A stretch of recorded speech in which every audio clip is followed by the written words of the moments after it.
Give thanks to the Lord, call on his name, proclaim his deeds among the peoples. Sing to him, sing praise to him, tell about all his wondrous works. Boast in his holy name, let the hearts of those who seek the Lord rejoice.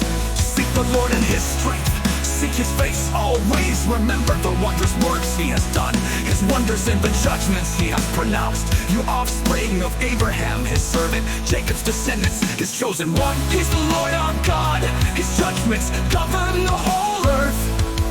He remembers his covenant forever, the promise he ordained for 1,000 generations.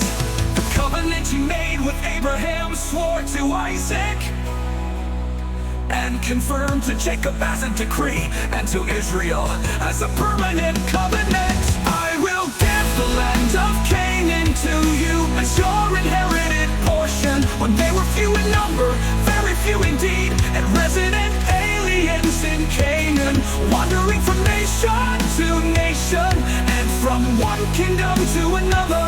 He allowed no one to oppress them. He rebuked kings on their behalf. Do not touch my anointed ones or harm my prophets. He called down famine against the land and destroyed the entire food supply. He had sent a man ahead of them, Joseph, who was sold as a slave. They hurt his feet with shackles. His neck was put in an iron collar until the time his prediction came true. The word of the Lord tested him. The king sent for him and released him. The ruler of people set him free. He made him master of his household, ruler over all his possessions, binding his officials at will, instructing his elders. Then Israel went to Egypt. Jacob lived as an alien in the land of Ham. The Lord made his people very fruitful. He made them more numerous than their foes, whose hearts he turned to hate his people and to deal deceptively with his servants. He sent Moses, his servant, and Aaron, whom he had chosen. They performed his miraculous signs among them and wonders in the land of Ham. He sent darkness and it became dark, for did they not defy his commands? He turned their water into blood and caused their fish to die. Their land was overrun with frogs, even in their royal chambers. He spoke and insects came gnats throughout their country. He gave them hail for rain and lightning throughout their land.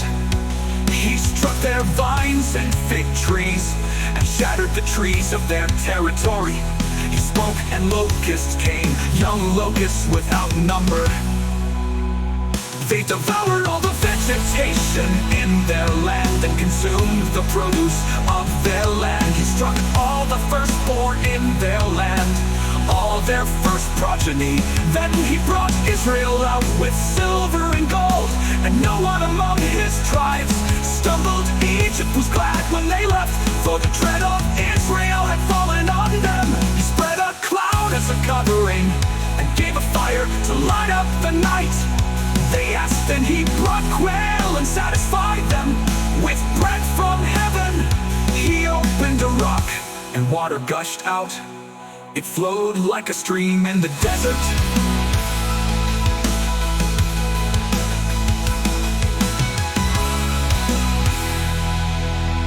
For he remembered his holy promise to Abraham, his servant.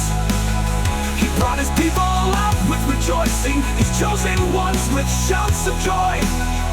He gave them the lands of the nations, and they inherited what other peoples had worked for. All this happened so that they might keep his statutes and obey his instructions. All the